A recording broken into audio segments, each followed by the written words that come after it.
Hello everybody, happy Philosophy Friday. Happy Friday, yay! The end of the week is here.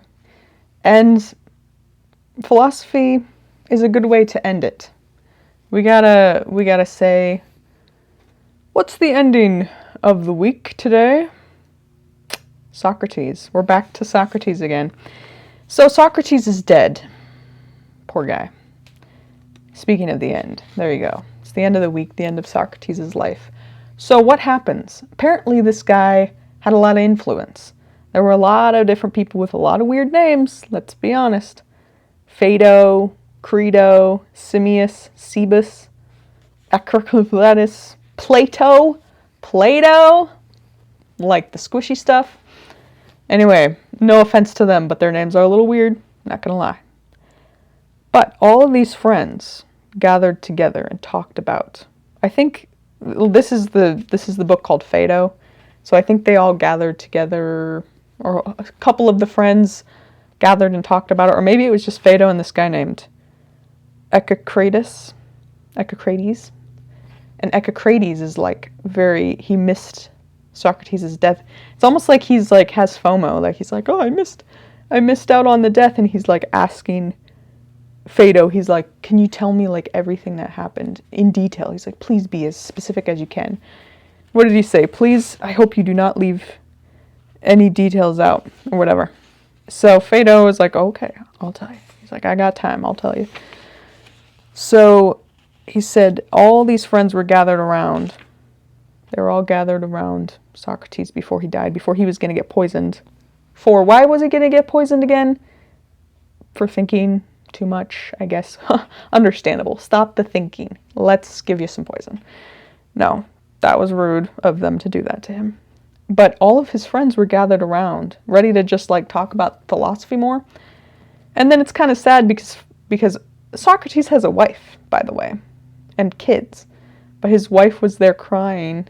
She was like, this is the last time you're going to be able to talk to your friends. And then he was like, who did he say? Cebus, can you please take my wife away? It's kind of sad. And then so they dragged her away and she was like, no.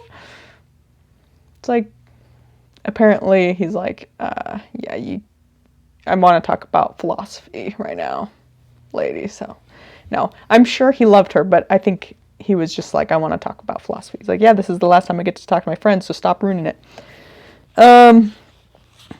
Anyway, so what do they talk about? Somehow they get on the topic about, oh wait, I'm still at Phaedo, what Phaedo is saying. He's talking about, what was it again? Oh yeah, there was a guy named Cebus. Okay. So, death, he's talking about death. And he's saying, some guy named Evenus, tell this to Evenus, Cebus, and bid him to be of good cheer. Say that I would have him come after me if he be a wise man, and not tarry and that today I am likely to be going, for the Athenians say I must go. He's talking about dying. I didn't know that until I read the context. I was like, what? What are you talking about? He needs to follow you to your, what? But he's saying this guy should follow him to death, because it's a good thing. And then, who was it? Simmias or something was like, what did he say?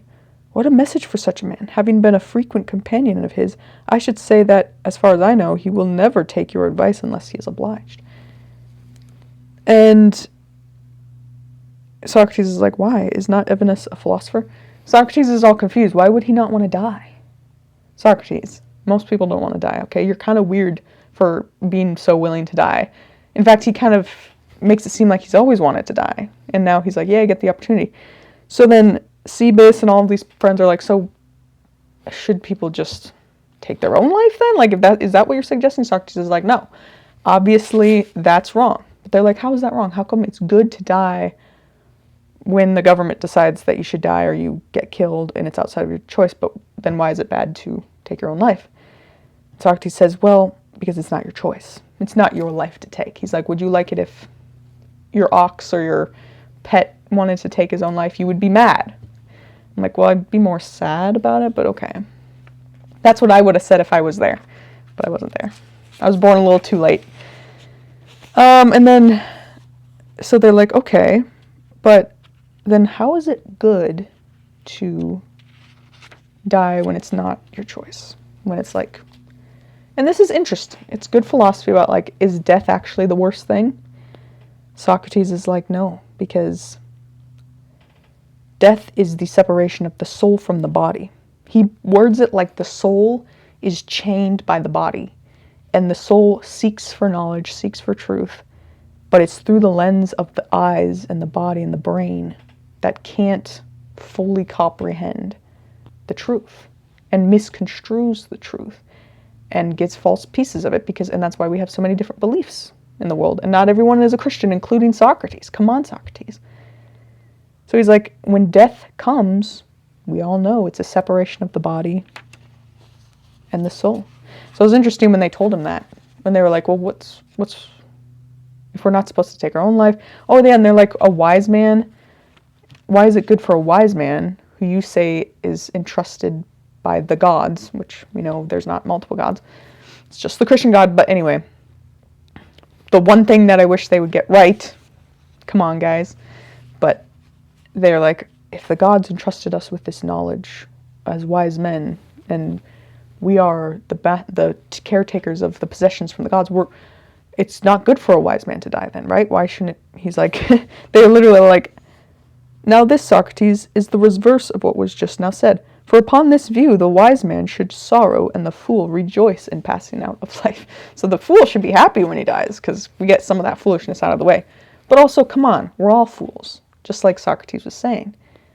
We are all fools because we're trapped by the body, which cannot fully understand the truth. The soul wants to know the truth, but the body fails in delivering it to the soul. So that was really interesting. I thought that was a good point. But I don't like his extreme hatred of the body. He's like, you should just be so happy when you're... I don't know. I guess, okay, to be fair, Paul in the Bible talks about being rejoicing at his death. But, hey, he's Paul. He can say that. Okay, that's the word of God.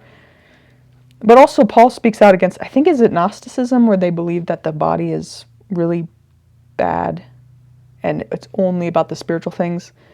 Paul spoke out against that in the Bible. But Socrates almost seems like he's acting like a Gnosticist, or whatever you pronounce it like. Like, the body is so terrible, we just need to get away from it. God created your body, Socrates. He created your mind. He created your eyes to see and your ears to hear. He created all that stuff too, and it's a good thing. But it's interesting that I do kind of agree with the idea that death is not the worst thing. Having your soul separated from your body is going to ultimately be a good thing. But right now on this earth, we are still given physical things, and God created the physical things. And in a way, the physical is spiritual? I don't know. I don't know if I believe that. I take that back. But it's good, and we should rejoice in it. And we should learn to live in it. Live in this world and enjoy it. And I think that's the problem when you go too far with philosophy. Again, this is why I like history. You can study real people and the way they live their lives. Whereas philosophy is like, all these guys, all they ever did was think. And you know what I'm realizing? The best way to be happy and to live this life is to really not think that deep. As I'm thinking deep right now and reading philosophy. But I do think, obviously you get to a point where you're like Socrates and it's like they're going to kill you and you're like, oh, good, I was hoping for that. So don't think too deep. Basically, philosophy, don't do it, don't read it, don't watch this video. I'm just kidding. It is interesting, you know? There's a back and forth.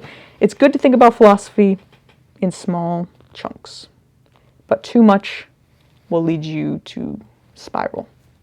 Like Socrates kind of did. I don't know. But a little bit here and there, a little bit here and there is pretty interesting. Just remember, death is not the worst thing if it happens to you. Never do it for yourself, but when it does come, if you trust in Jesus, you will be able to see Jesus in heaven. And ultimately, we look forward to something beyond this earth, which is kind of cool.